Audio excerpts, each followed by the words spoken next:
Привет, друзья! В немецких политических кругах зреет новая интрига. Экс-канцлер Олаф Шольц, формально ушедший в тень, на деле может сохранять серьезное влияние на ключевые процессы. Все чаще его замечают штаб-квартира крупнейших банков, инвестиционных структур и фондов, связанных с политикой Евросоюза. И хотя официально он не занимает ни одного поста, но по данным из закрытых делегаций его подпись все еще фигурирует на некоторых документах, которые обрабатываются в структурах Европейского Союза.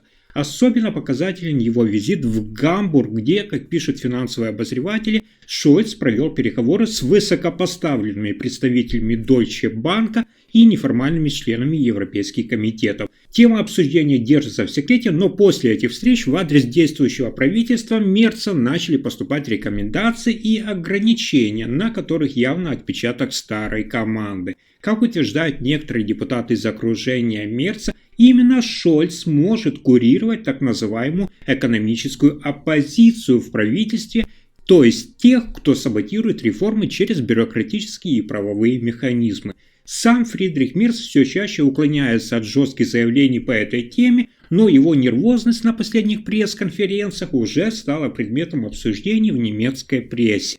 В кулуарах Бундестага говорят прямо: у Мерца две оппозиции. Одна в парламенте, а вторая сидит в банковских креслах.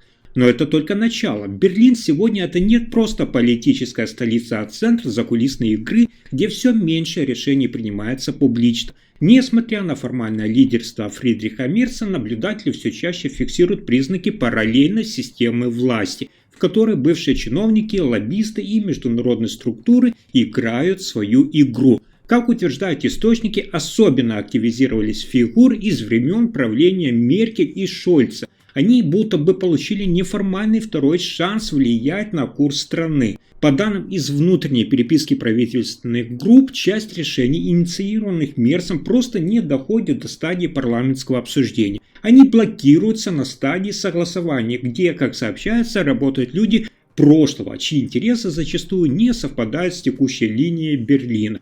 Некоторые инициативы буквально исчезают с повестки, а в кулуарах звучит оправдание. Есть внешние обязательства, которые нельзя нарушать.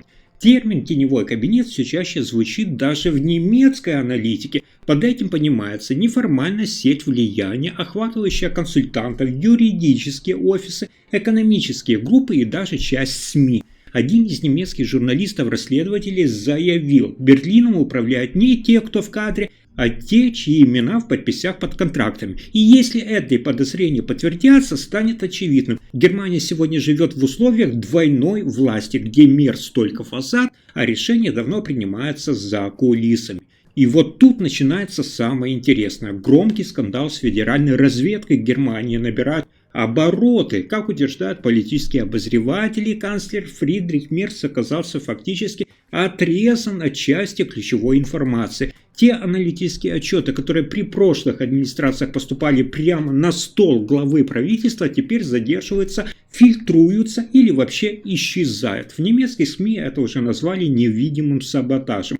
По ряду сообщений федеральной разведки Германия выстраивает альтернативные цепочки подчинения не через канцлера, а напрямую через внешнеполитические и транснациональные контакты. Отдельные офицеры разведки, как сообщается, регулярно консультируются с коллегами из Лондона и Тель-Авива. Эти факты, если они подтвердятся, могут означать, что федеральная разведка Германии перестала быть чисто немецкой структурой и превратилась в элемент международной разведывательной сети, действующей по собственным интересам. Инсайдеры из парламентских кругов утверждают: внутри аналитических отделов федеральной разведки Германии уже выявлены случаи преднамеренной селекции данных, в результате чего канцлеру передается неполная или искаженная картина. Это не просто технические сбои, это системное воздействие на принятие решений.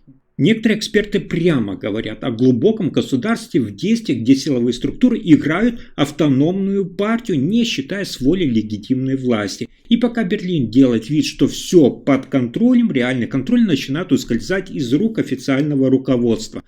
Дальше еще жестче. То, что начиналось как молчаливое напряжение между канцлером и разведкой, переросло в открытую схватку. После одного из закрытых заседаний Бундестага в прессу неожиданно утекли документы, касающиеся стратегических оборонных соглашений между Германией и Францией. По данным из парламентской комиссии, в этих материалах содержится чувствительная информация, которая не предназначалась даже для широкой политической элиты. Это стало последней каплей для Мерца. Как утверждают источники, близкие к канцелярии, канцлер потребовал жесткой отчетности от руководства Федеральной разведки Германии. В кулуарах заговорили о возможной масштабной чистке в рядах разведки.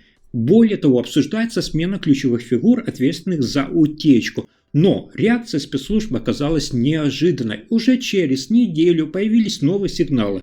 Документы, намекающие на снижение доверия к текущему политическому курсу. Такие утечки не просто совпадение, это прямая демонстрация силы.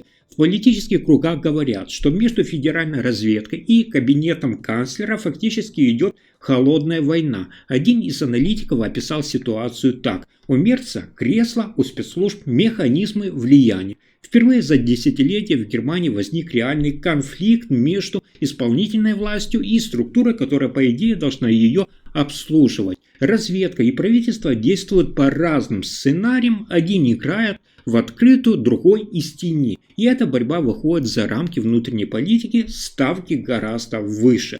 Но за кулисами происходят вещи пострашнее. Пока вся Европа следит за Фридрихом Мерцем и его новыми реформами, старая гвардия неожиданно подает признаки активности. Экс-канцлер Ангела Меркель, фигура, давно ушедшая из публичной политики, внезапно появляется в центре одного из самых загадочных эпизодов последних месяцев.